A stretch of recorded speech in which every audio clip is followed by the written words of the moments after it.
सुनते हो,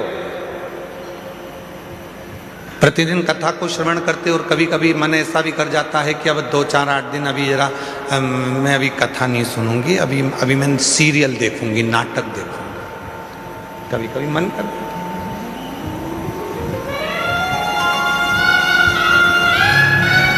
रोज ही तो सुनते हैं, प्रतिदिन तो श्रवण करते हैं। तो अब मैं कथा ना सुनकर मैं नाटक देखूंगी, सीरियल देखूंगी। आवाज गूंज रही है, खींच के बोलना पड़ रहा है, आवाज को क्लियर करो आवाज।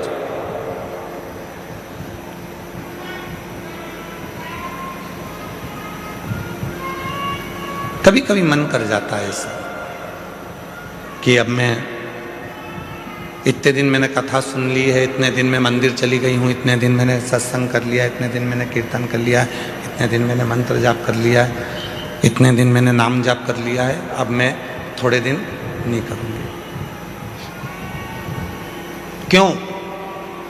कभी आपने विचार करा कि ऐसा मन में भाव क्यों आ जाता है, किस लिए आ जाता है? गुरु में और भगवान में एक बहुत बड़ा अंतर है। गुरु में और परमात्मा में एक बहुत बड़ा अंतर है। गुरु में और ईश्वर में एक बहुत बड़ा अंतर है। गुरु में और भगवान में एक बहुत बड़ा अंतर है। गुरु का काम है आपको मंदिर तक भेजना। गुरु का काम है आपके हाथ में माला पकड़ाना। गुरु का काम है आपको शंकर के मंदिर तक भेजना। गुरु का काम है आपको कथा तक भेजना। गुरु का काम है आपको भजन तक भेजना। गुरु का काम है आपको मंदिर तक भेजना। और परमात्मा का काम क्या है? भगवान का काम क्या है? बिल्कुल इसके विपरीत। गुरु क्या करेगा? माला पकड़ाएगा। भगवान क्या करेगा? माल पकड़ा के माला छुड़ा देगा। गुरु क्या करेगा? मंदिर पहुंचाएगा। भगवान क्या करेगा? मंदिर से दूर हटाएगा। भगवान क्या करेगा? तुम्हें मंदिर से दूर भगाएगा। क्यों? अगर ये मंदिर आता रहेगा तो मुझे देते रहना पड़ेगा, इसलिए इसको एक बार में इतना दे देता हूं कि ये व्यस्त हो जाएगा, इतना व्यस्त हो जाएगा कि मंदिर आना छोड़ देगा तो मैं इसको देना छोड़ दूंगा। और गुरु क्या करा है? मंदिर जा। गुरु क्या करा है? एक लोटा जल चढ़ा। गुरु क्या करा है? माला पकड़। गुरु क्या करा है? कथा सुनो, रोज सुनो, 15 मिनट सुनो, 5 मिनट सुनो, 10 मिनट सुनो, 15 मिनट सुनो, 20 मिनट सुनो, पर प्रतिदिन कथा सुनो, ये गुरु कह रहा है। और भगवान क्या कर रहा है? इसको आज ऐसी फिल्म में उलझाऊंगा कि आज की कथा पूरी इसकी छुड़ा दूंगा। कथा छूटी वो कहते हैं ना, तू बोला मैं चला, विक्रम बेताल। कथा छुड़ा दो।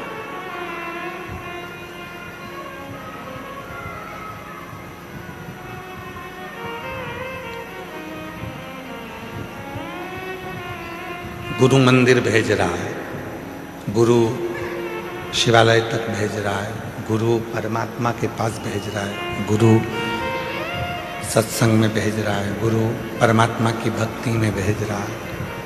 और परमात्मा मंदिर को छुड़ा रहे हैं, माला छुड़ा रहे हैं, सत्संग छुड़ा रहे हैं, भजन छुड़ा रहे हैं। अगर ये भजन करता रहेगा, सत्संग करता रहेगा, नाम जाप करता रहेगा, स्मरण करता रहेगा तो मुझे देते रहना पड़ेगा। वो छुड़ा रहा। पर मेरी जीजियों, मेरे जीजाओं, मेरी बेटियों, बेटाओं, मेरे बुजुर्ग माँ बाप, एक बात को याद रखना अपनी जिंदगी में, कितनी भी उलझन जिंदगी में आ जाए और कितनी भी दौलत जिंदगी में मिल जाए, आप शंकर भगवान के मंदिर जाना मत छोड़ना। वो तुम्हारी उलझन मिटाना नहीं छोड़ेगा। वो तुम्हें सुख भी देगा, आनंद भी देगा, खुशियाँ भी देगा, सारा वैभव भी देगा, सब कुछ प्रदान करेगा और तुम्हारे जीवन की सारे दुखों को, सारी तकलीफों को, सारे कष्टों को मिटा भी देगा।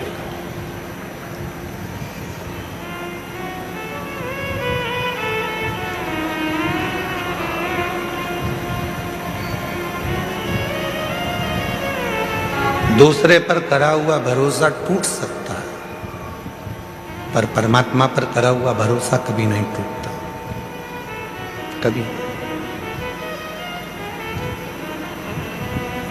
अभी एक सीरियल देख रहे थे आर्य जी, तो किसी ने हमको बताया कि गुरुजी 14 फरवरी को कोई सा डे था, और तुम लोगों को ज़्यादा स्मरण में, हमको भी है पर हम बोलना नहीं चाह रहे। एक सीरियल दिखाया था, उसमें एक छोरा उसको कुछ फूल देने गया, उसने उसको लात मारी तो वो शिव जी के मंदिर में पहुंच गया। ऐसा वो छोटा सा सीरियल था।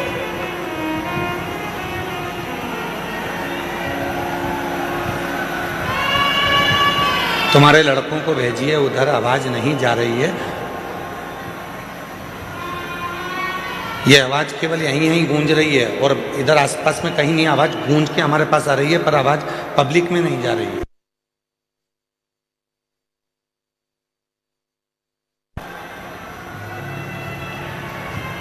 तो हमने देखा कि उस सीरियल में उन्होंने लात मारी, और लात मारने के बाद वो व्यक्ति शिव मंदिर चले गए।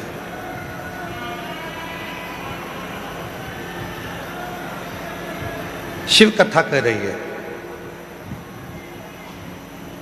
भगवान देवाधिदेव महादेव का चरित्र कह रहा है, भगवान शंकर की कथा कर रही है कि दूसरा कोई व्यक्ति हमको लात मारे तब हम शिव जी के पास में जाएं, ये ठीक नहीं है। शिव महापुराण की कथा कहती है कि इस मन को शंकर से ऐसा जोड़ लो कि किसी की सामर्थ्यता ना हो तुम्हें लात मारने की, किसी की सामर्थ्यता।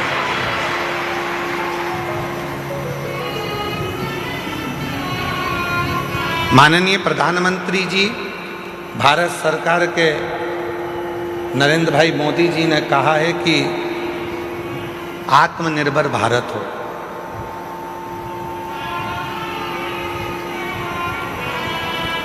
क्यों कहा आत्मनिर्भर भारत का? फिर आवाज गूंज के आ रही है, आवाज आसपास की आवाज खोलिए। पता नहीं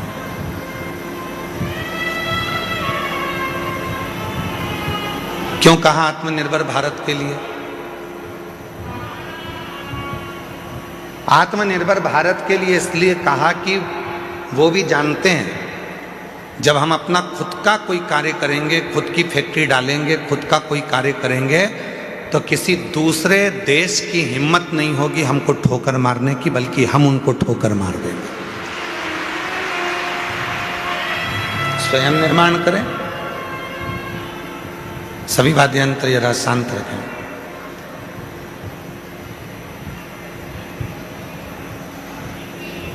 स्वयं निर्माण करें।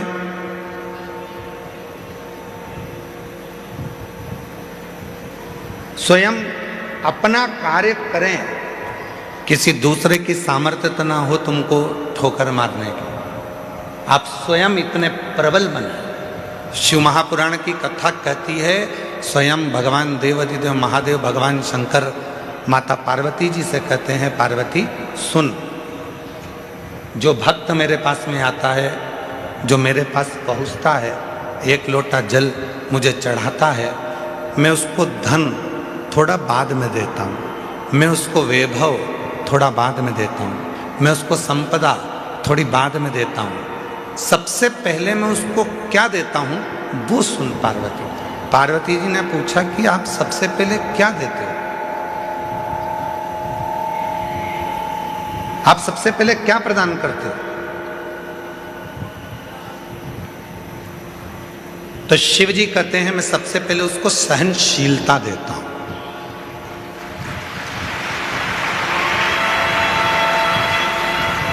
आज के जमाने में व्यक्ति के पास सहनशीलता नहीं है।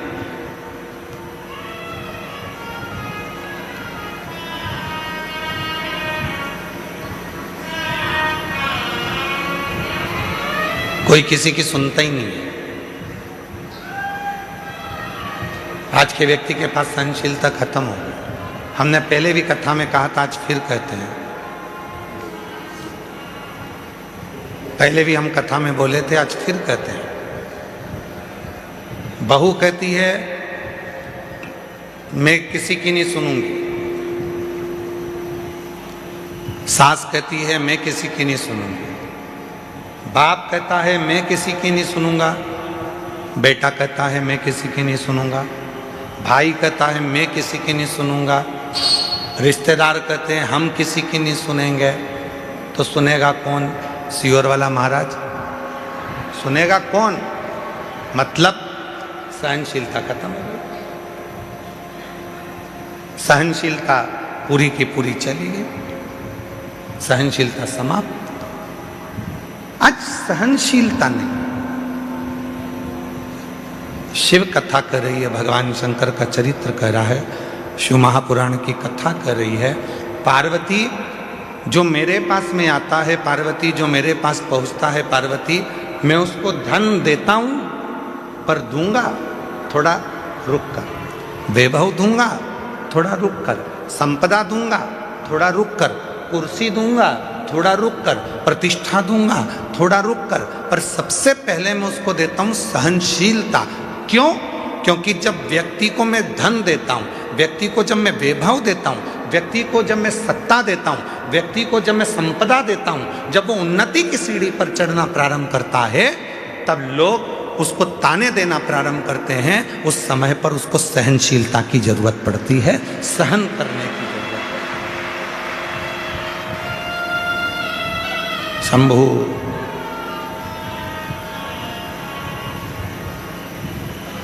तब उसको सहनशीलता की जरूरत पड़ती है।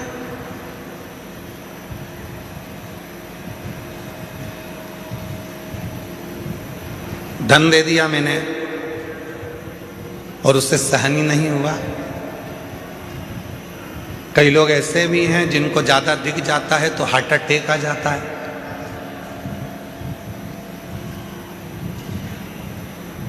कई लोगों को हमने देखा मीडिया में भी और अन्य न्यूज़ चैनलों पर, कोई व्यक्ति एक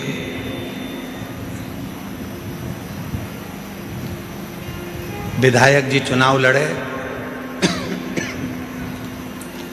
और चुनाव लड़े, जीत गए। इतनी खुशी हो गई, इतनी खुशी हो गई कि सीट पे बैठे बैठे ही निपट गए, सहन नहीं हो पाया।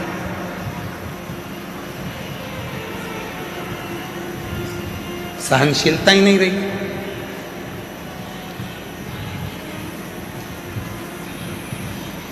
शिव कहते हैं पार्वती में सबसे पहले सहनशीलता देता हूं। आप जब शिव जी के मंदिर जाना चालू करेंगे, भगवान शंकर के मंदिर में जाना चालू करेंगे, शिव जी को एक लोटा जल चढ़ाना प्रारंभ करेंगे, तो शंकर भगवान सबसे पहले आपको सहनशीलता देंगे। तू मेरे मंदिर में आएगी, झाड़ू लगाएगी, पोछा लगाएगी, साफ करेगी, दुनिया के लोग तुझे ताना देंगे, आड़ा टेढ़ा कहेंगे, अपशब्द कहेंगे, तुझे सहन करना आना चाहिए।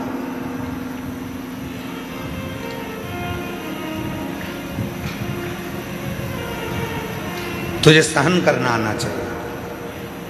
इसलिए शिव सबसे पहले देते हैं तो सहनशीलता देते हैं।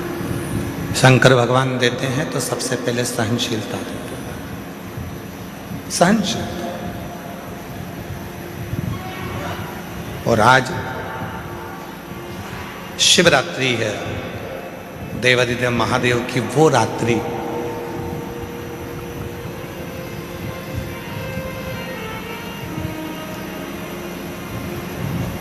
तमिल के 63 संत ऐसे हुए, 63 संत तमिल के ऐसे हुए हैं जिन्होंने इस शिवरात्रि पर भगवान शंकर का साक्षीकरण कर कर भगवान शिव का दर्शन पाया है। अब जब भारत की भूमि के मनुष्य के रूप में जन्मे हुए वो 63 संत, वो 63 साधु, वो 63 सन्यासी, वो 63 साधारण गृहस्थी जब भगवान शिव का दर्शन कर सकते हैं, तो इस शिवरात्रि पर जब हम और आप भगवान शंकर की अविरल भक्ति को धारण करेंगे तो क्या शिव का दर्शन नहीं होगा? क्या भगवान शंकर का दर्शन नहीं होगा?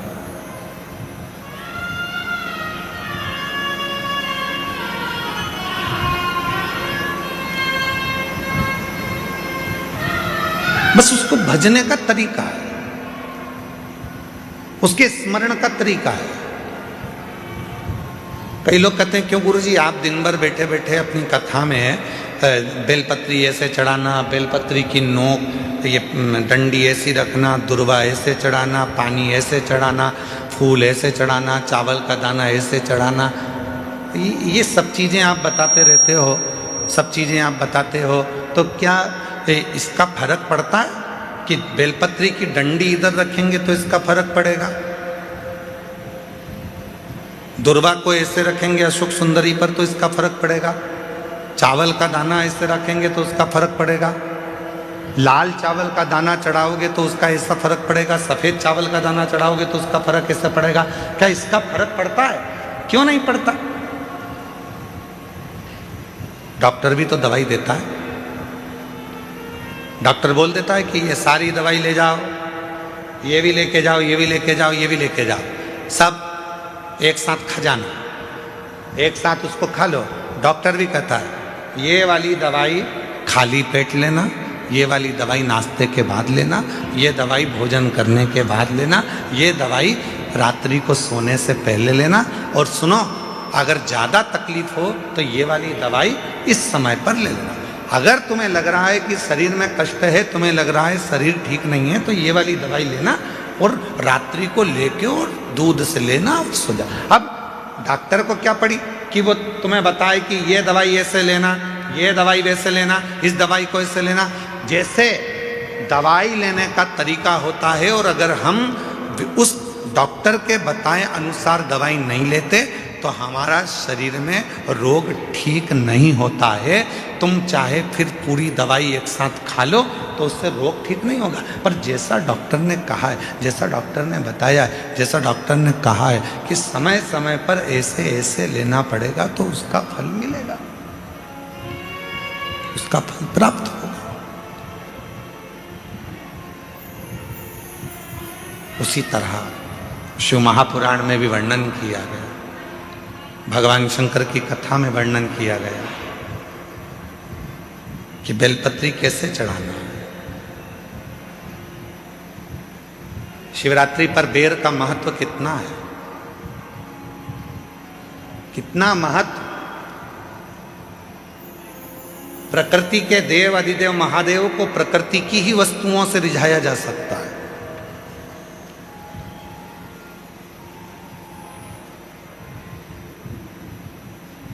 उनको रिझाने के लिए बहुत आडंबर की जरूरत नहीं पड़ती। 3 मित्र थे, तीनों में झगड़ा हो गया और तीनों भगवान के लिए झगड़ लिए। एक बोले मेरे राम जी बड़े, एक बोले मेरे भगवान कृष्ण बड़े, एक बोले मेरे शंकर जी बड़े। पर शिव महापुराण की कथा कहती है कि हमारे यहाँ देवताओं में भेद नहीं होना चाहिए, हमारे सारे देव एक है। किसी देवता के लिए ये नहीं कह सकते कि ये बड़ा है, ये छोटा है, ये बड़ा है, वो छोटा। ना ना ना, हमारे लिए सब बड़ा, सब किस। पर 3 दोस्त थे, लड़ लिए। अब विवेक नहीं होवे, बुद्धि ना होवे तो झगड़ा हो जावे। तो तीनों ने लड़ाई कर ली। तो तीनों ने विचार करा, देखो मेरे राम बड़े, वो बोला मेरे कृष्ण बड़े, वो बोला मेरा शिव बड़ा। तीनों में झगड़ा हुआ और तीनों देवता एक ही हैं। तीनों ने कहा चलो जंगल में चलते हैं, अपने अपने भगवान को बुलाते हैं, देखो सबसे पहले किसके आते हैं। गया, एक ने बुलाया, हे अयोध्या नरेश, हे मेरे अवध के राजा, हे मेरे राजा धीराजा, अवध नरेश, अयोध्या के राजा मेरे राम जी, जल्दी आइए, आपका दर्शन कराना है मेरे दोस्तों। राम जी नहीं आए। थोड़ी देर बाद वो भगवान कृष्ण का भक्त वो पुकारने लगा, हे द्वारकानाथ, हे ब्रज के राजा, हे द्वारकाधीश, जल्दी आइए, मेरे दोस्तों को दर्शन कराना। भगवान ने। और थोड़ी देर बाद तीसरा नंबर का जो दोस्त था उसने एक जमीन पे से कंकर उठाया, हाथ पे रखा, ओ भोला जल्दी आ जा, पार्वती बुला रही है। शंकर जी तुरंत प्रकट।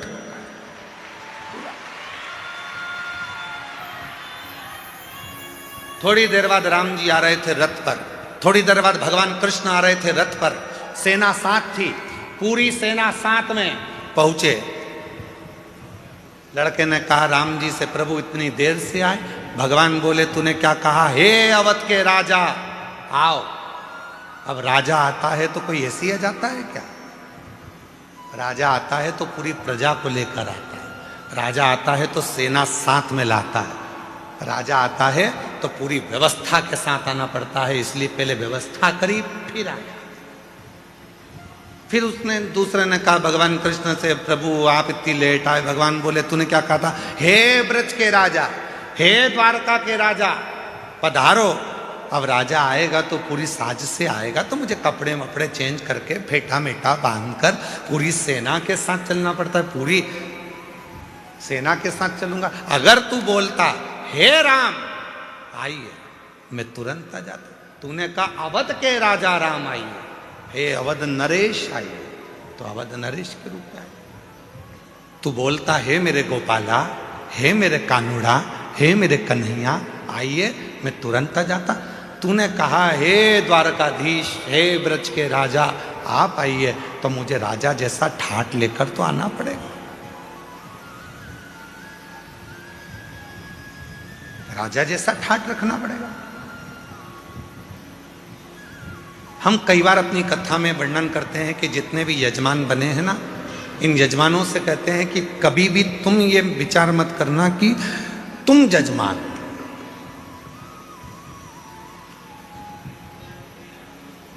बुद्धि से निकाल दो कि तुम जजमान। तुमने ये सोच लिया कि मैं जजमान हूं, मेरे भोजन की व्यवस्था ऐसी करना चाहिए, मेरे रुकने की व्यवस्था ऐसी करना चाहिए, मेरे लिए गादी ऐसी लगाना चाहिए, मेरे लिए इस तरह का सोफा लगाओ, मेरे लिए ऐसी कुर्सी लगाओ। तुम्हें मालूम नहीं है मैं मुख्य यजमान हूं। मैं छोड़ दो कि तुम जजमान। जजमान बनाया किसने? उसने। बिठाया किसने? उसने। कृपा किसने करी? उसने। तो तुम उससे कहो कहीं हमारे माँ बाप की कोई कृपा हुई होगी, कहीं मेरे पूर्वजों ने एक लोटा जल ज्यादा चढ़ाया होगा, जो आज भगवान ने मुझे यजमान बनाकर बिठा दिया। त्याग।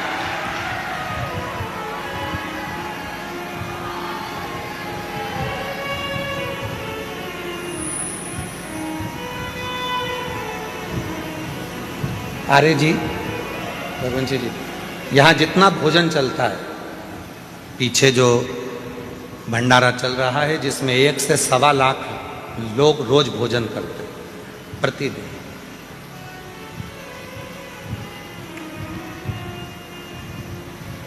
उसमें एक भी रसीद लेकर किसी भी सीहोर वाला हो, चाहे बाहर वाला हो, चाहे दुनिया का कोई सेठ हो, दुनिया का कोई सेठ हो, जितने कथा सुन रहे हैं उन सबके लिए कहूँगा, कोई नहीं कह सकता कि सीहोर वाले महाराज के यहाँ से कुबेरेश्वर धाम से कोई आया था और हमने घी का पीपा दिया था या तेल का डब्बा दिया था। ये सारा की सारा भंडारा भोले बाबा चलाते हैं और भोलेनाथ के भक्त चलाते हैं।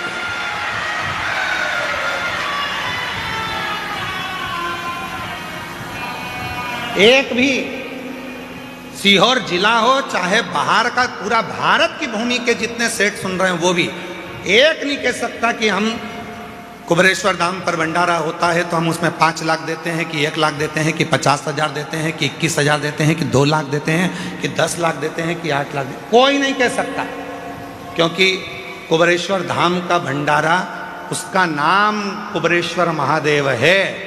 जब वो लक्ष्मी को भी लक्ष्मी देते हैं, नारायण को भी लक्ष्मी देते हैं और कुबेर को भी कुबेर का खजाना देते हैं, तो वो अपना भंडारा खुद करता है, स्वयं चला, स्वयं। उसको करने वाला वो स्वयं होता है। और मैं कहूँगा आपसे कि कहाँ से छाछ आ रही है, कहाँ से दूध आ रहा है, कहाँ से घी आ रहा है, कहाँ से आटा आ रहा है, कहाँ से चावल आ रहा है, कहाँ से दाल आ रही है और कहाँ से भोजन बनाने वाले भोजन बना रहे हैं, ये अपनी सामर्थ्यता से परे है। वो गाड़ी भरकर मंगवाता भी रहता है, खिलाता भी रहता है। गाड़ी भेजने वाले की गाड़ी पर लिखा रहता है कुबेरेश्वर बाबा ने भेजा है, और लेने वाला भी कुबेरेश्वर नाथ ही है, पर उस पर उसकी पर्ची नहीं होती, उस पर नाम नहीं होता।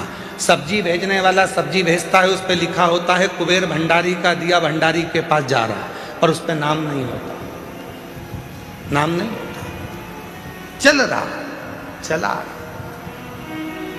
सीहोर का गांव, सीहोर का शहर, सीहोर के आसपास का कोई नगर, बड़ी बड़ी सिटियां, इंदौर, भोपाल, मुंबई, पुणे, पूरे भारत के जितने सेठ हैं, किसी सेठ के पास में कोई रसी पावती या चंदा लेने के लिए विठलेश सेवा समिति कभी नहीं जाती। जिसको मेरा बाबा देता है वो झोली भर कर लाता है, यहाँ लुटा कर चले जाता है और बाबा का भंडारा हो जाता है। और उस विश्वास से कह रहे हैं, आप आयो, जितने श्रोता इस पंडाल में बैठे हैं और 3 पंडाल पीछे के, चौथा, 5वां, और भी जो लोग मंदिर प्रांगण में, धर्मशालाओं में, रोडों पर और ग्राउंड में जहां जहां बैठे हैं, विश्वास के साथ कहता हूं, आज शिवरात्रि के दिन, अगली शिवरात्रि तक मेरा बाबा आपको भी इतना देगा कि आप झोली भरकर यहां पटक कर जाओगे। इतना देगा कि झोली भरकर तुम पटक कर जाओगे। आन दो, घी के पीपे उतरने दो, तेल आने दो, आटा आने दो, चावल आने दो।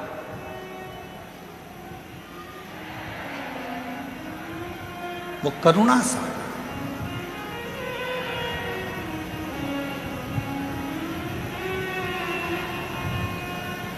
कैसे करता है, कैसे कराता है, वो जानता है। हमारे छोटे भाई विनय मिश्रा जी थोड़ा सा टेंशन ले लेते हैं कभी कभी।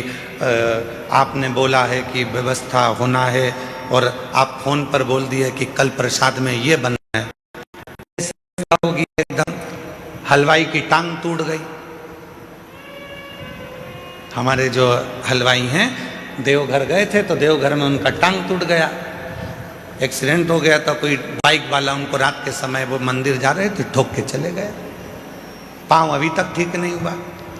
सामान कैसे बनेगा, भंडारा कौन बनाएगा? हमने कहा उसका नाम भंडारी है, कुबेर भंडारी, भंडारा भी वही बनाएगा और खिलाएगा भी वही, चलाएगा। हलवाई आए, भाव सर जी कहने लगे गुरुजी पाँव का ऑपरेशन का बोला है। हमने कहा डॉक्टर से बोल दो कि कल ही ऑपरेशन कर दे। जाऊं मैं? हाँ। कहाँ करवाना है? तो कहा उज्जैन कराना है। तो मैंने कहा उज्जैन चले जा। हम बोले उज्जैन। शाम को प्रदोष की आरती कर कर आए थे। बेलपत्री हमारे विकास महाराज हमको दिए थे, हम रोज बेलपत्र खाते हैं बाबा की। तो वो बेलपत्र हम खा रहे थे, उसमें से एक बेलपत्ती का टुकड़ा उनको दे दिया कि एक टुकड़ा तुम खा लो, कल ऑपरेशन कराना है तो बाबा कृपा कर देगा। ऑपरेशन वाले डॉक्टर के पास गए तो उसने कहा ऑपरेशन की जरूरत नहीं, तुम्हारी हड्डी जुड़ गई है, काम करना चालू कर।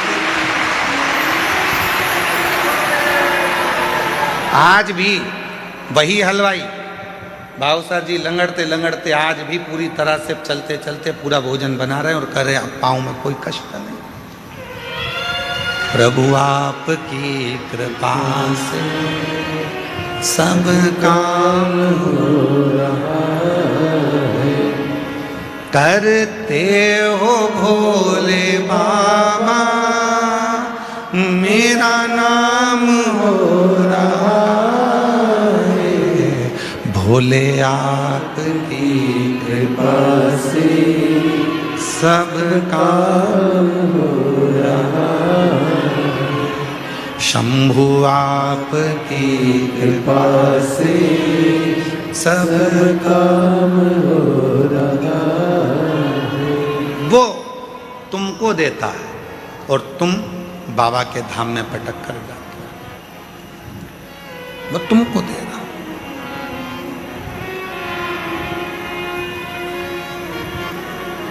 और मैं बताना चाहूँगा आपको, धाम से 1000 बच्चे शिक्षा अध्ययन कर रहे हैं। जिस कॉलेज में उनको पढ़ना है, जिस स्कूल में पढ़ना है, उनका पता करा जाता है कि उनके माँ बाप के पास में कुछ नहीं है, तो उनका पूरा पढ़ाई का खर्चा धाम उठाता है। ऐसे 1000 बच्चे जिनकी शिक्षा कुबेरेश्वर धाम करा।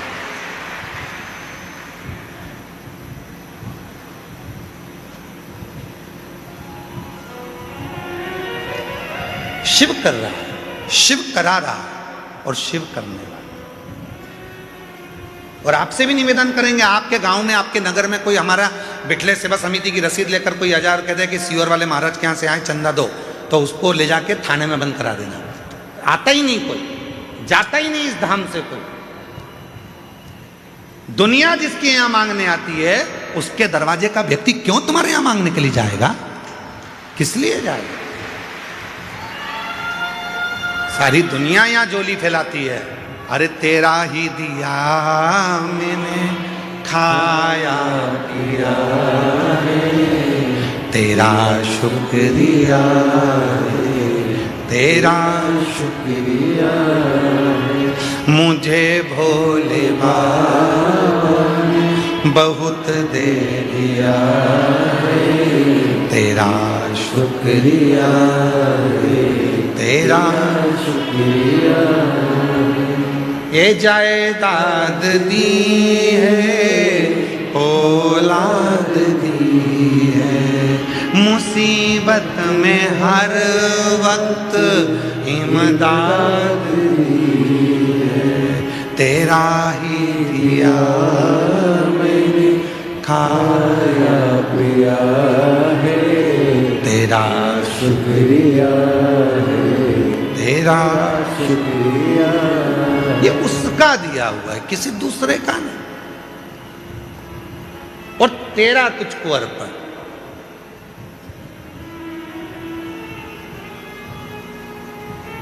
तमिल के 63 भगवान शंकर के शिव भक्तों में एक भक्त है सुंदर, जिसका नाम है सुंदर।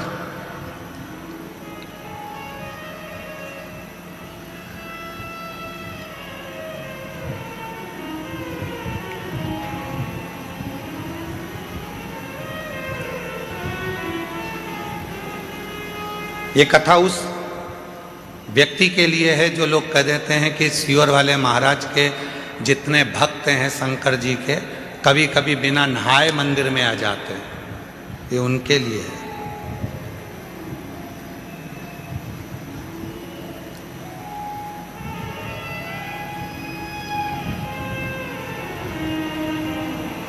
और जितनी बात बोली जा रही है सब पुराणोक्त है, पुराणों में से। शिव महापुराण की व्यासपीठ से कोई भी बात बिना पुराण की एक भी नहीं निकलती। पुराण के अंश में से तमिल की शिव संप्रदाय की पुराण को निकालिए, उसमें सुंदर भगत का चरित्र आएगा। सुंदर भगत, जिसका नाम है सुंदर। 63 भक्तों में से एक भक्त हैं सुंदर भगत। छोटे थे, बचपना था, 5 साल की उम्र थी।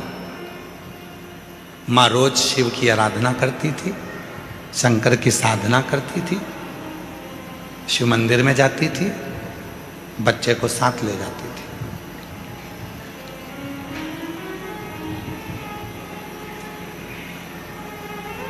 बच्चे को साथ ले जाती और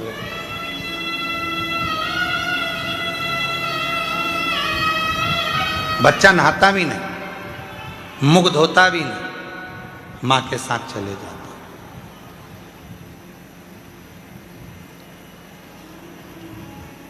मंदिर में भगवान को 1 लोटा जल चढ़ा देता मां के साथ। 5 वर्ष की आयु है बच्चे की, सुंदर 5 साल का। मां की शिव भक्ति प्रबल है। हम क्यों कहते हैं कि अपने बच्चों को शिवालय तक भेजो? जिस घर के बच्चे शंकर जी के मंदिर की सीढ़ी चढ़ना चालू हो जाते हैं, उस घर के बुढ़े कभी वृद्धाश्रम की सीढ़ी नहीं चढ़ते हैं। नहीं चढ़ेंगे, क्योंकि उनके अंदर संस्कार उत्पन्न होता चले जाता है दया आती चली जाती है, श्रद्धा आती चली जाती है, विश्वास बढ़ता चले जाता है, भाव बढ़ता चले जाता है, भाव बढ़ता।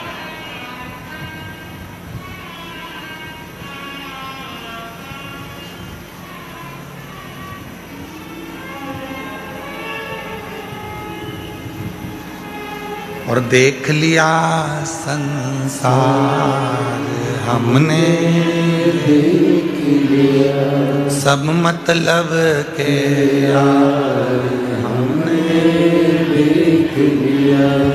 जब दुनिया साथ छोड़ती है तब देवाधिदेव महादेव साथ। एक बच्ची का एक पत्र है,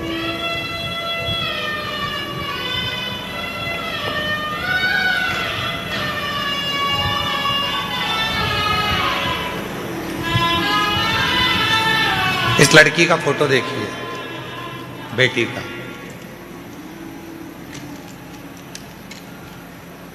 फिर पत्र पढ़ेंगे, एलईडी पर चल रहा है। इस बेटी का फोटो देखो, फिर अपन इस पत्र को पढ़ेंगे। इसकी दोनों आंखें नहीं है, नेत्रविहीन है ये बेटी।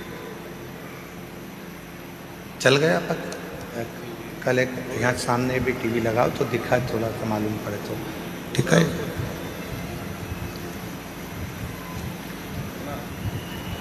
मेरा नाम लालसा देवी है। मैं बिहार में बक्सर जिला बनापुर की रहने वाली हूँ।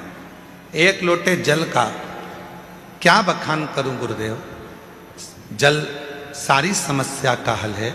मेरी बहन की लड़की आंख से देख नहीं सकती है और वह बचपन से ही क्रिकेट में रुचि रखती है, क्रिकेट खेलती है।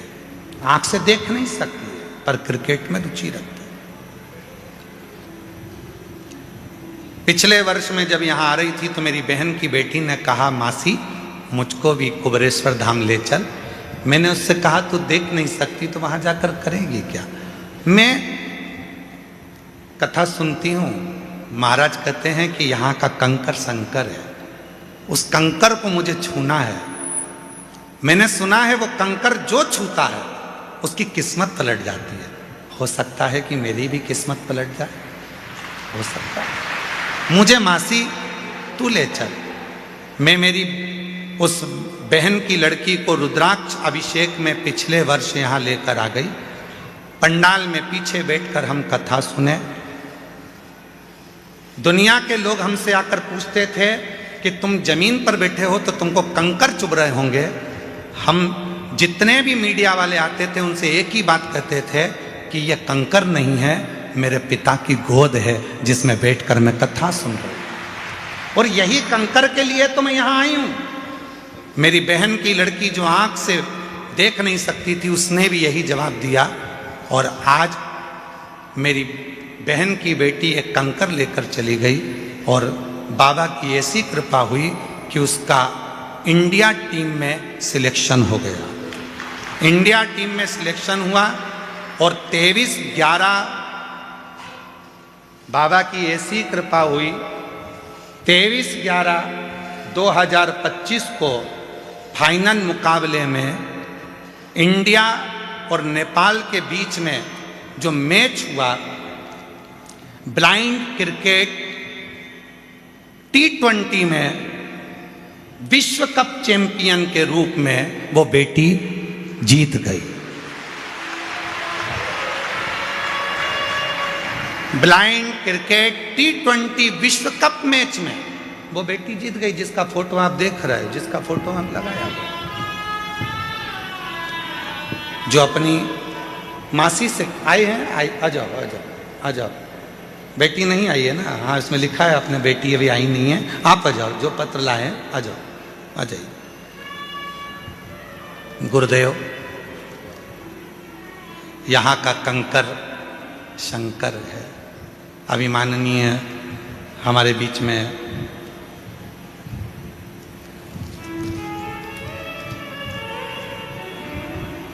डॉक्टर उमाशंकर जी पांडे जी जल योद्धा के रूप में जो यहाँ विराजमान है, वो बता रहे थे कि शिव कंकर है। आर्य जी ने ये बात कही कि शंकर को कंकर के रूप में जाना जाता है और कंकर ही शंकर है। कहाँ आए हो आप? जम के बोलो। अपने पिता के घर में। बहुत सारे तुम्हारे पास में माइक ले लेके आएंगे, पूछेंगे अभी कैसा लग रहा है, धूप बहुत तेज पड़ रही है, कुछ बोलोगे? कंकर चुभ रहे हैं उसके लिए तो बोल दो, धूप लग रही है उसके लिए तो बोल दो, बहुत सारे पूछेंगे। पर बेटी भले झोपड़े में अपने बाप के घर रहती हो, पर बाप का घर ही अच्छा लगता है, मायका ही अच्छा लगता है।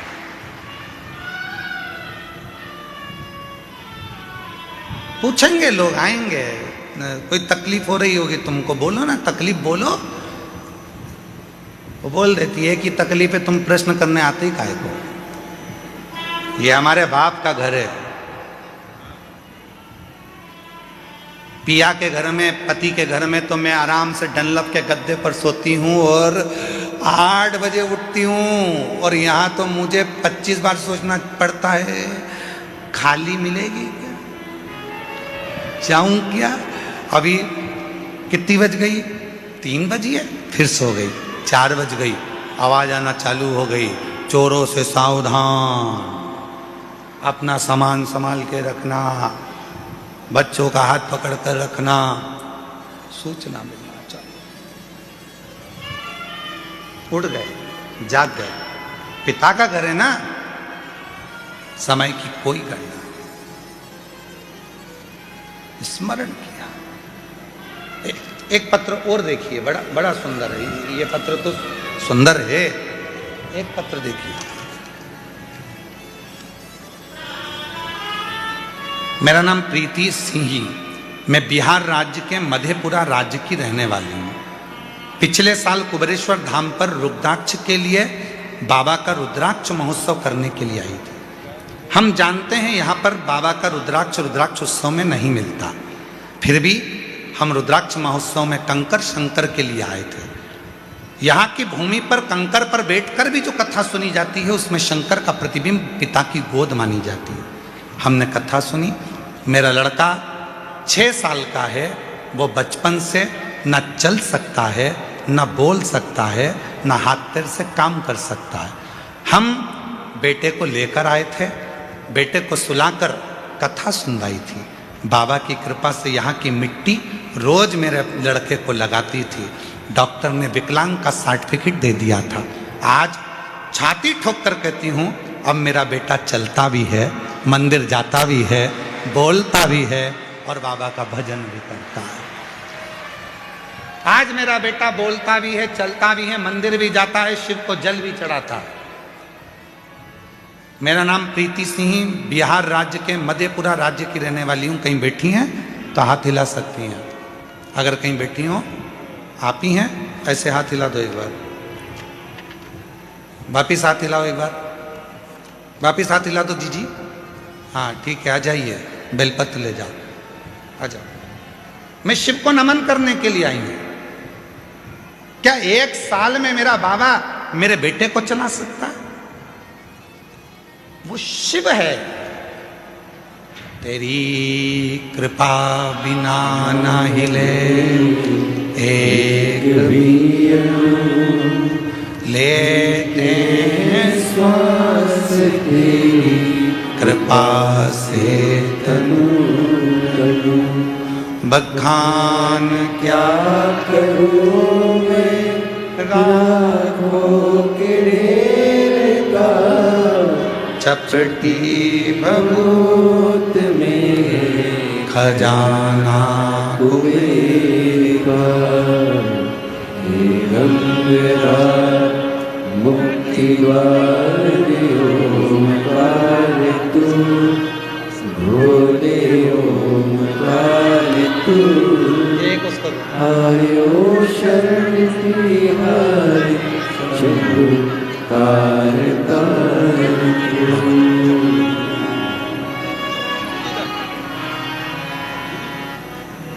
वो क्या देगा, कब देगा, कैसे देगा, ये उसके ऊपर निर्भर करता है। सीहोर वाले महाराज के पास में ना भभूति है, ना बेल है, ना कुछ है, ना कुछ है। उसके पास में तो कुछ भी नहीं है। हमारे पास में तो केवल एक चीज है, श्री शिवाय।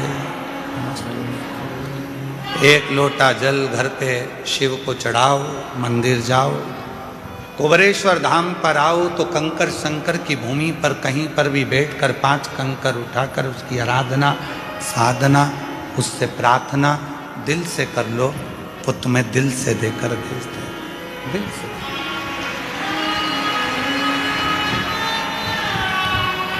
वो दे देगा। और जब मन से यदि कोई कहा जाए, प्रार्थना करी जाए तो वो देता है। विश्वास,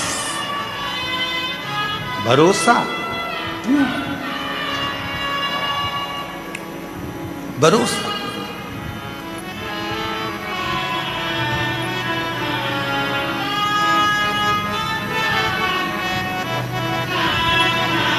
लोग कहते हैं कि इतनी भीड़ होती है कुबरेश्वर धाम पर, इतनी भीड़ होती है कुबरेश्वर धाम पर, इतनी भीड़ होती है। हर बार सोचते हैं कि इस साल अगर भीड़ कम होगी तो मैं कथा में जाऊंगी, थोड़ी भीड़ कम होगी तो कथा में जाऊंगी। सोचते सोचते सालों निकल जाते हैं। बाबा तुझे खुद यहाँ आने ही नहीं देता है, क्योंकि उसको मालूम है आएगी तो देना पड़ेगा। मेरे बाबा को मालूम है आएगी तो देना पड़ेगा। निमंत्रण पत्रिका उसी के यहाँ दी जाती है जिसके यहाँ पर बहन बेटी को उसी को शादी में बुलाया जाता है, जिसको बाद में साड़ी, मिठाई का डब्बा, लिफाफा देकर भेजना पड़े। बहन बेटी को बुलाया है तो देना तो पड़ेगा। तुम कौन हो? उस बाप की बेटी। तुम कौन हो? उस बाप के दामाद। तुम कौन हो? उसके नाती पंती। तुम कौन हो? उसकी औलाद। और तुम आए हो अपने बाप के घर, तो लिफाफा तो वही देकर विदा करेगा ना, वही देकर भेजेगा। ऐसे कई लोग हैं जो सोचते हैं थोड़ा थोड़ा रुद्राक्ष उत्सव में बहुत भीड़ होती है, थोड़ी कम हो जाए ना तब मैं जाऊंगी, बैठूंगी, वहां जाऊंगी, बैठूंगी, प्रार्थना करूंगी बाबा से, निवेदन करूंगी बाबा से। पर ये रुद्राक्ष महोत्सव का मौका साल में एक बार मिलता है। अपने बाप के पास बैठकर फुलेरा दूज, शिवरात्रि, बाबा से प्रार्थना करने का मौका ये बार बार नहीं मिलता। ये संजोग, ये रुद्राक्ष महोत्सव 2 चीज़ों को देखकर रखा जाता है, एक महाशिवरात्रि, दूसरी फुलेरा दूज। इसका जहाँ संजोग बनता है फुलेरा दूज और शिवरात्रि को, उसमें भी ये देखा जाता है कि कथा के दूसरे दिन शिवरात्रि पढ़ना चाहिए, और उसमें ये देखा जाता है कि मध्य में फुलेरा दूज पढ़ना चाहिए। जब यहाँ बैठा हुआ एक एक व्यक्ति जब बाबा से प्रार्थना करने के लिए आए तो यहाँ से खाली ना जाए। जब यहाँ से जाए तो बाबा 3 महीने में उसकी झोली भर दे। ये देखा जाए।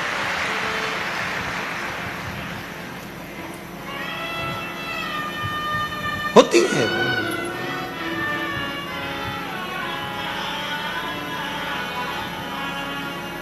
कितने पत्र हैं, ढेर। एक पत्र में तो एक बहन ने लिखा,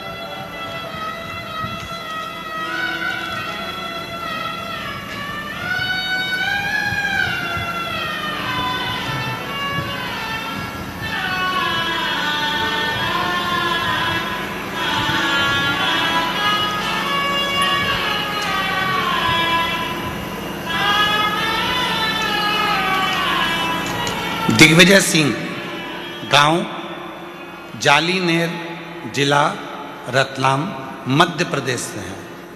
कहीं बैठे हों तो हाथ हिला सकते हैं। दिग्विजय सिंह, गांव जालीनेर, जिला रतलाम, मध्य प्रदेश का निवासी हूँ। कहीं बैठे हों तो हाथ हिला सकते हैं और बेलपत्र लेने के लिए आ सकते हैं। कहीं बैठे हैं तो हाथ हिला सकते हैं। मेरी बेटी वंशिका जो 13 वर्ष की है, वह बचपन से विकलांग थी। शब्द देखिए, बचपन से विकलांग थी। टीवी पर कथा में आप पत्र पढ़ सकते हैं। गुरुदेव, मैंने उदयपुर, अहमदाबाद, इंदौर के आसपास बहुत से अस्पताल में दिखाया, लेकिन कहीं से कुछ फर्क नहीं पड़ा। फिर मैंने शिव महापुराण जो भाटापारा की 3 दिवसीय एवं सिंगरौली की 4 दिवसीय कथा मैंने अपनी बेटी को टीवी के माध्यम से सुनाई और शिव उपासना की। तभी मेरी बेटी के हाव भाव में फर्क दिखने लगा और फिर मैं उसको लेकर बाबा कुबरेश्वर धाम आ गई। वहाँ रुद्राक्ष महोत्सव था। रुद्राक्ष महोत्सव में अपनी बेटी को लाकर कथा श्रवण कराई। बाबा ऐसी बाबा ने कृपा कर दी, बेटी को यहाँ का मिट्टी और बाबा का भाव से नमन करवाया, कथा श्रवण कराई। और आज बाबा को मैं धन्यवाद देने के लिए आई हूँ कि मेरी बेटी का शरीर, जो कि 13 साल की बेटी थी, वो काम नहीं करती थी, विकलांग थी, आज मेरी बेटी का शरीर हमने यहाँ का बाबा का रुद्राक्ष बाद में ले जा कर दिया। टीवी पर कथा सुनाना प्रारंभ करी। मंदसौर के पंडाल में भी उसको कथा सुनाई और आज ऐसी कृपा बाबा ने कर दी, आज उसने चलना फिरना चालू कर दिया और बाबा की कृपा से उसकी आवाज भी वापस आ गई। ये शिव है जो 13 साल तक न चली है, 13 साल से विकलांग है, ना हाथ चलता है, ना पांव चलता है, ना शरीर चलता है, और वो पड़ी है।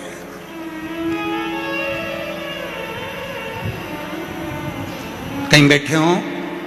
मेरा नाम दिग्विजय सिंह, गांव जालीनेर, जिला रतलाम, मध्य प्रदेश का निवासी हूं। गुरुदेव, एक लाइन देखिए कितनी सुंदर लिखी है। गुरुदेव आज वह खुद चलकर शिव मंदिर जाती है और शिव जी को जल अर्पित करती है। गुरुदेव, मैं और मेरी बेटी आज पंडाल में ही कथा सुनने के लिए आए हैं। कहीं बैठे हो तो आ सकते हैं। श्री दिग्विजय सिंह, गांव जालीनेर, जिला रतलाम, मध्य प्रदेश से हैं। आ जाओ, आ जाओ।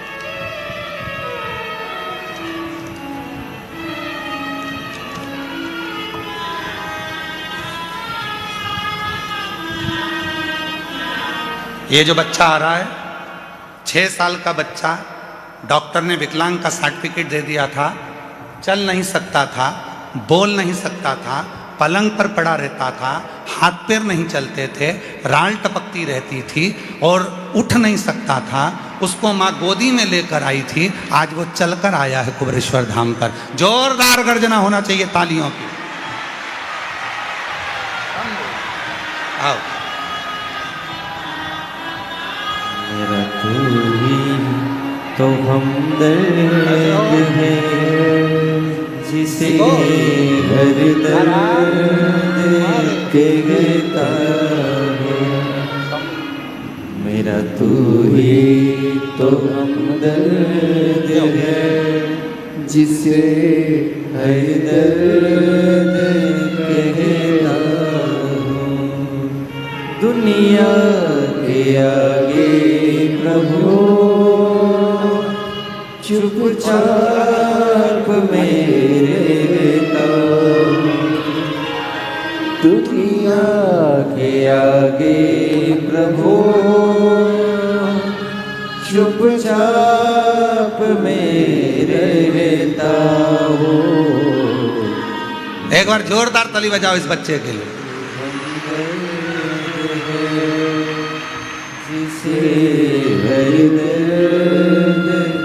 शंभो, जिसके हाथ काम नहीं करते थे, पाँव काम नहीं करता था, 6 साल तक पलंग पे से उठा नहीं है, आज उसके चलने की खुशी बता रही है कि बाबा ने उसको चला दिया। शिव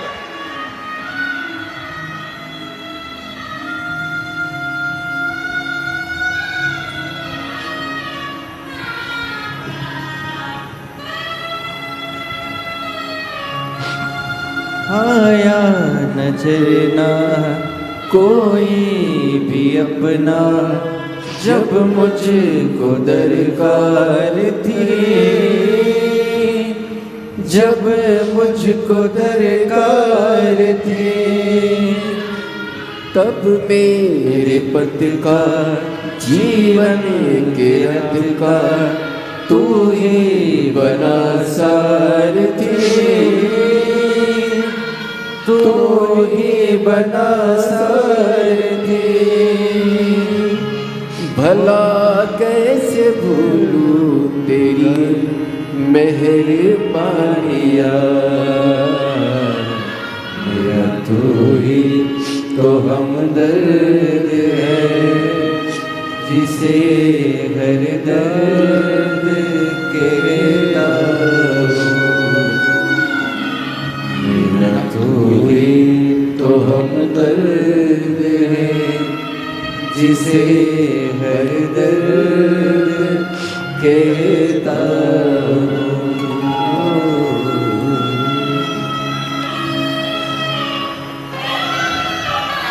कैसे देगा, कब देगा?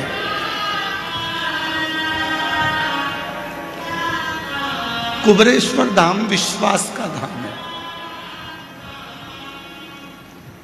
बहुत विश्वास चाहिए। जब विश्वास हो जाता है तो यहां का कंकर संकर बनकर उसका दुख काट देता है। विश्वास यहां केवल विश्वास है, केवल विश्वास। मां कह रही है मेरा बेटा 6 साल तक पलंग पे से उठा नहीं है, गंदगी पलंग पर करता था, गोदी में लेकर बॉडी की तरह चलती थी, आज चल रहा। उसी की उदारता है, उसी की उदारता। किसकी सामर्थ्यता होगी? कौन करेगा? और मेरी जीजियों, मेरे जीजाओं, कोई धाम ऐसा नहीं होगा जहां से तुम्हारा रिश्ता होगा। यह धाम तुम्हारे बाप का घर है, तुम्हारे पिता का घर है। बाप अपनी बेटी को कभी दुखी नहीं देख सकता, इसलिए तुम्हें खुशियां देकर भेजता है, खुशियां देकर।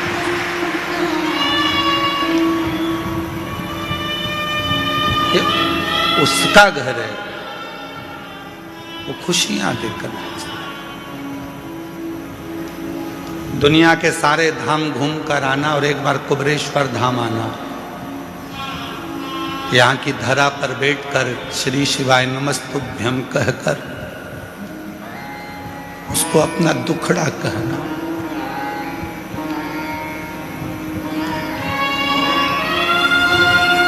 उसको बोलना, बहुत संभाले, बहुत।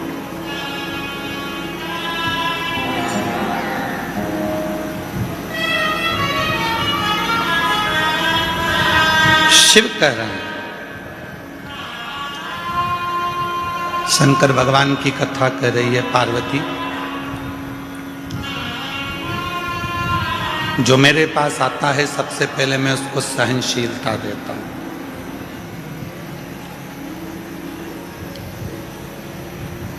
सबसे पहले मेरे भोले बाबा आपको सहनशील बनाएंगे, क्योंकि हो सकता है कि आपको जब वो वैभव देगा, धन देगा, संपदा देगा, सत्ता देगा, कुर्सी देगा, दौलत देगा, तो हो सकता है कि कुछ तुम्हारी जिंदगी में तुम सहन ना कर पाओ। वो सहनशीलता देता है, और जिस दिन तुम्हारे जीवन में सहनशीलता आ जाती है, फिर वो तुमको सब कुछ देना प्रारंभ कर देगा, सब कुछ देगा।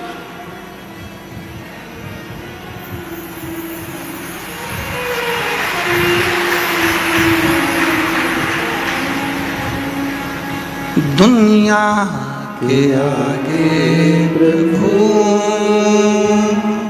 चुपचाप में रहता, दुनिया के आगे प्रभु चुपचाप में रहता हूँ। मेरा तू ही तो हमदर्द है, जिससे हर दर्द कहता हूँ। मेरा तू ही तो हमदर्द है, जिससे हर दर्द कहता हूँ। देगा,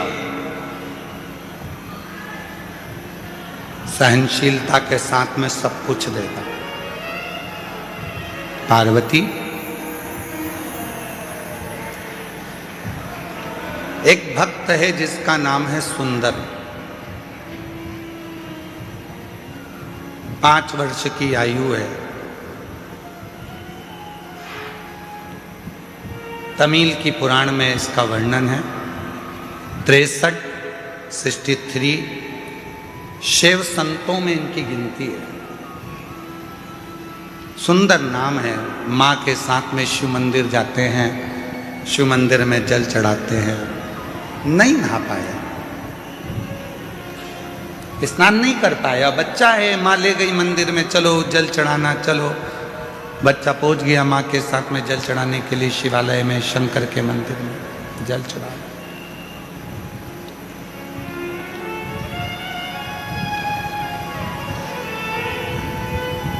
सुंदर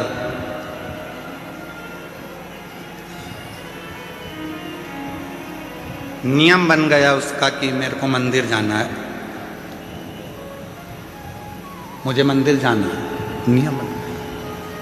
माँ अब सुंदर को लेकर मंदिर जाती नहीं, अब सुंदर माँ को लेकर मंदिर जाता। सुंदर माँ को लेकर मंदिर जाता।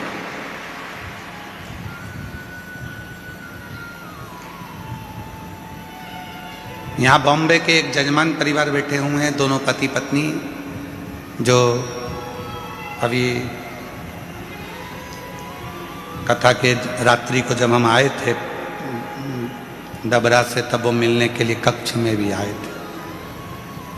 और कुबरेश्वर बाबा के शिवलिंग आदिक आदिक के लिए उनका वर्णन। कहाँ बैठे हैं दोनों? खड़े हो तो खड़े हो जाओ दोनों। ये दोनों ऐसे यजमान हैं कि इनके बेटा मुंबई में जॉब करता है और बेटा कहकर भेजता है, मम्मा तुम सीहोर वाले बाबा की कथा में यजमान नहीं बनी इस बार, चलो जाओ। 3 साल से लगातार ऐसा कोई तीर्थ नहीं छोड़ रहा बेटा, और माँ बाप को, और खुद भी आता है 1 दिन के लिए, फ्लाइट से आता है, रुकता है और कथा श्रवण कर कर चला गया। मैं धन्यवाद देता हूँ आपके पुत्र को भी, बहुओं को भी, बच्चों को भी। बेटी साथ बचपन में माँ बाप अपने बच्चों को मंदिर तक लेकर जाते हैं। बचपन में माँ बाप अपने बच्चों की परवरिश करते हैं, उसको पालते हैं, रखते हैं, संभालते हैं, सारा विद्या, शिक्षा, चिकित्सा सब देते हैं। एक दिन बच्चों के मन में भी वो भाव आना चाहिए कि मेरी माँ का मन है, मेरी माँ का मन है। एक बार उससे कुबरेश्वर धाम जाना है, मेरी माँ का मन है, उसे कुबरेश्वर धाम जाना है।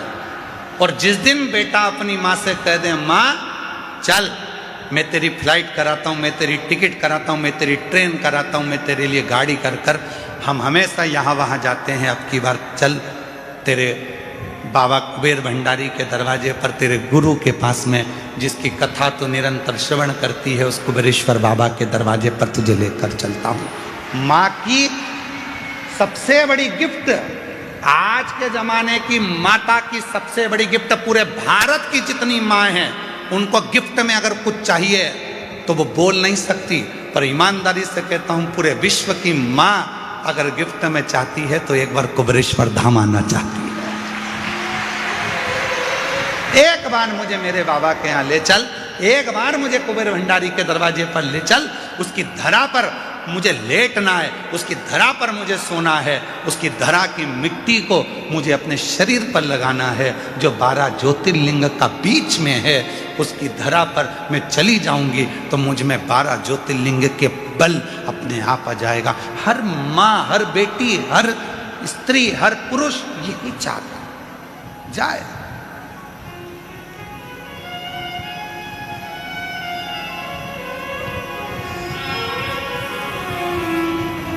सुंदर की माँ पहले मंदिर लेकर जाती थी, अब सुंदर मंदिर लेकर जा रहा है। मम्मा चलो, आई चलो।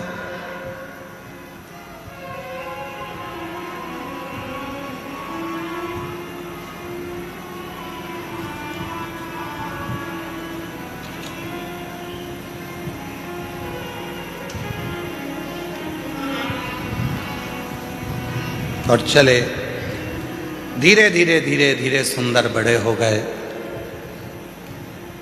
मंदिर जाते, घर में कोई कामकाज करने वाला नहीं था तो सुंदर ही काम करता।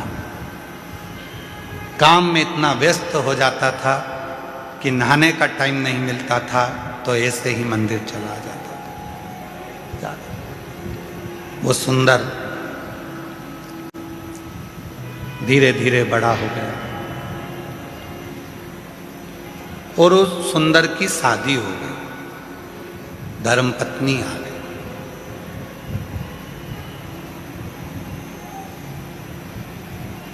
और धर्मपत्नी आई, 3-4 दिन मंदिर नहीं गया।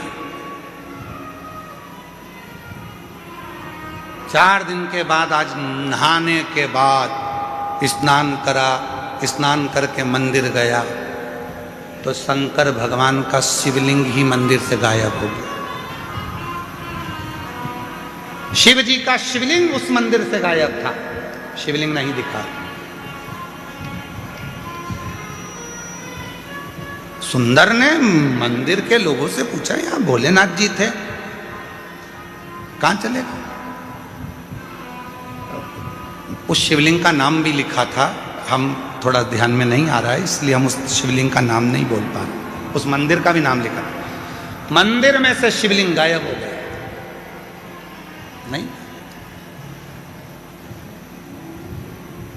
नहीं जाने वो शिवलिंग का नाम और मंदिर का नाम हम भूल गए। अगर आप लोग कभी उस सुंदर की कथा गूगल पे सर्च मारेंगे तो अगर आप पुराण में से निकालेंगे तो उसमें उस मंदिर का नाम भी आ जाएगा और उसका स्थान भी आ जाएगा। शिवलिंग गायब हो गया, नहीं गया। पूछा शिवलिंग कहाँ है, तो क्या अभी तो यहीं था। सुंदर जैसे बाहर निकले, अंदर के मंदिर में जो पुजारी थे उनने आवाज लगाई, अरे सुंदर जल्दी आ, शंकर जी ये रहे। सुंदर फिर आया तो शिवलिंग फिर गायब हो गया।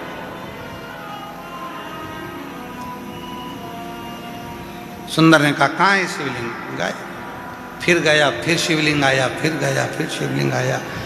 सुंदर को समझ नहीं आया आखिर ऐसा हो क्यों रहा। तब सुंदर की आंख से आंसू बह गए, मेरे बाबा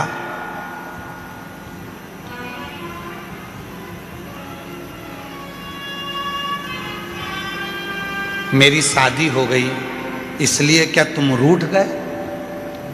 शंकर भगवान सामने प्रकट हो गए, तेरी शादी से नहीं रूठा हूं, आज तू नहा के आ गया इसलिए रूठा हूं। तेरी शादी से नहीं रूठा हूं, आज तू नहाकर आया है इसलिए रूठा हूं। रोज बिना नहाए आता था तो लगता था मेरा बेटा आया है, आज ऐसा लग रहा है कि कोई पराया आया है। तू जैसा है वैसा ही रहे, तू जैसा भजता है वैसा ही भज।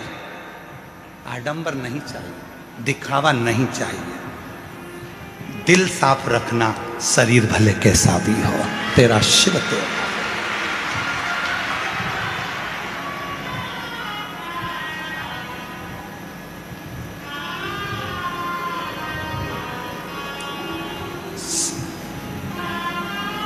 अब रोज बिना नहाए जा रहा है। एक दिन शिव जी ने फिर उसको रोक लिया, सुंदर कहाँ जा रहा है? घर जा रहा हूँ, बहुत रात हो गई है। काम पे से आया था तो मैंने सोचा कि चलो भोलेनाथ जी अकेले होंगे, दर्शन कर चलो, एकांतेश्वर महादेव है।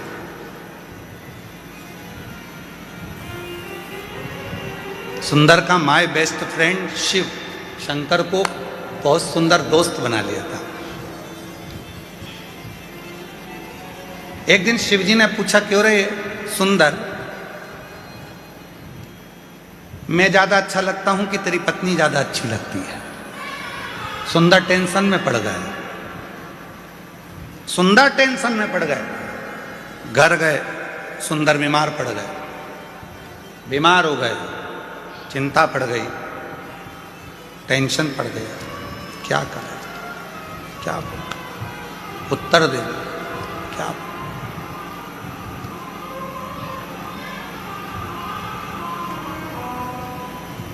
क्या वो? शिव जी को लगा बहुत दिन से आया नहीं है, बाबा भोलेनाथ सुंदर के पास गए। सुंदर, ये क्या शरीर बना रखा है, क्या हो गया तेरे को? आपने प्रश्न किया था कि मैं सुंदर लगता हूं, मैं अच्छा लगता हूं कि धर्म पत्नी अच्छी लगती है?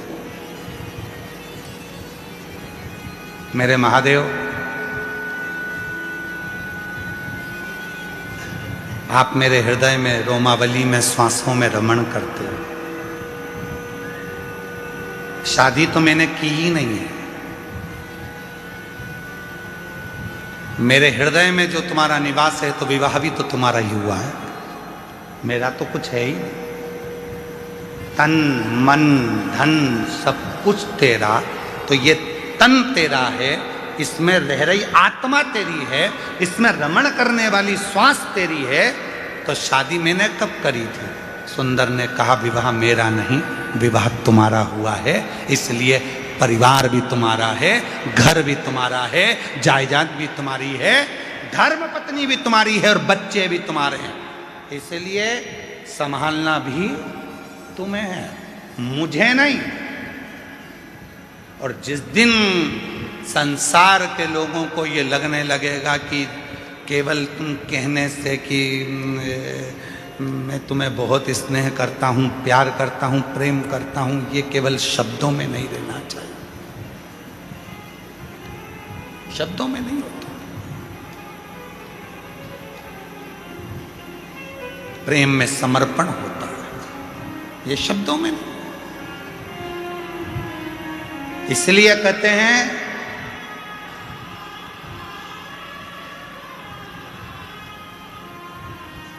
पैर फिसलेंगे चल जाएगा,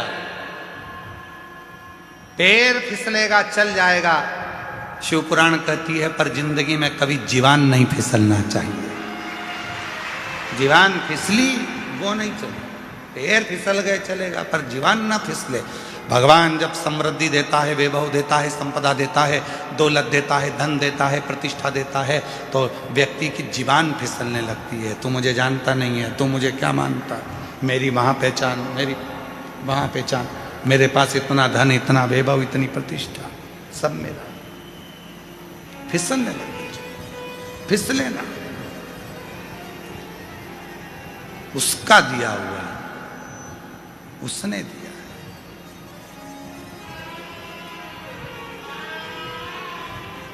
महाराज इसलिए शिव कथा कह रही है, भगवान शंकर का चरित्र कह रहा है, देवादिदेव महादेव का संवाद कर रहा है। भगवान सहनशीलता देकर आपको, सहजता देकर आपको नम्रता देते हैं। शिव नम्र, कितना दिया मेरे शंभू ने। इन पत्रों में देखो जरा, देखो पत्रों में,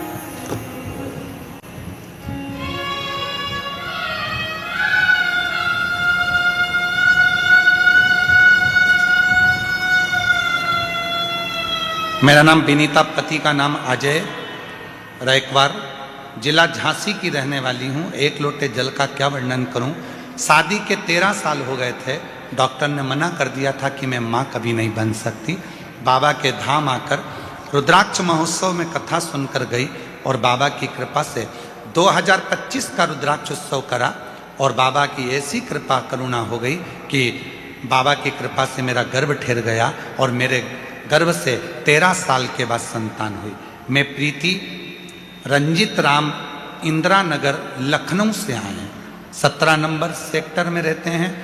गुरुजी 11 साल शादी के हो गए थे, संतान का सुख नहीं था।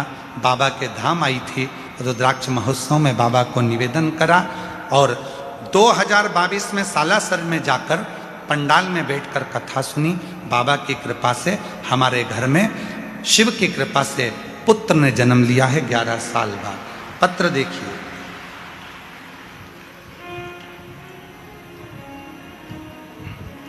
मेरा नाम मधु टेलर, मेरे पिता लालचंद टेलर, निवासी पंच पहाड़ जिला झालावाड़ राजस्थान की रहने वाली हूँ। कहीं बैठी हो तो हाथ हिला सकती है।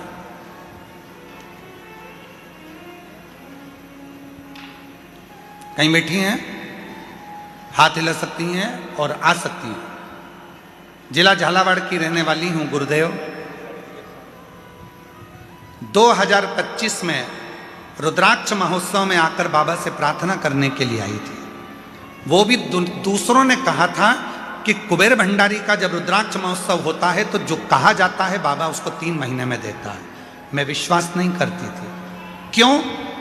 क्योंकि मेरा भाई जितेंद्र कुमार टेलर 20 साल पहले कहीं चला गया था। 20 साल से वो नहीं मिला था। हम पूरा परिवार 20 साल से हमारे भाई को ढूंढ ढूंढ के परेशान हो गए। मेरे माँ बाप रो रो के तकलीफ भोगते रहे। 20 साल से मेरा भाई नहीं मिला। किसी ने कहा सीहोर जाओ, एक बार रुद्राक्ष महोत्सव की कथा में पहुंचकर बाबा से विनती तो करो।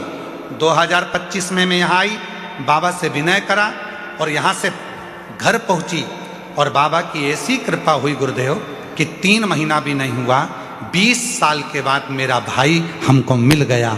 मैं बाबा को यहाँ प्रणाम करने के लिए आया। 20 वर्ष के बाद मेरा भाई 8 जुलाई 2026 को मेरा भाई प्राप्त हो गया। मैं बाबा को नमन करती हूँ। मेरा नाम मधु टेलर, पिता का नाम लालचंद टेलर और हम निवासी पंच पहाड़, आप लोग पढ़ लो, ये लिखा है ना पंच पहाड़ जिला झालावाड़ राजस्थान की निवासी हूँ। राजस्थान से। शिव किसको कहते हैं?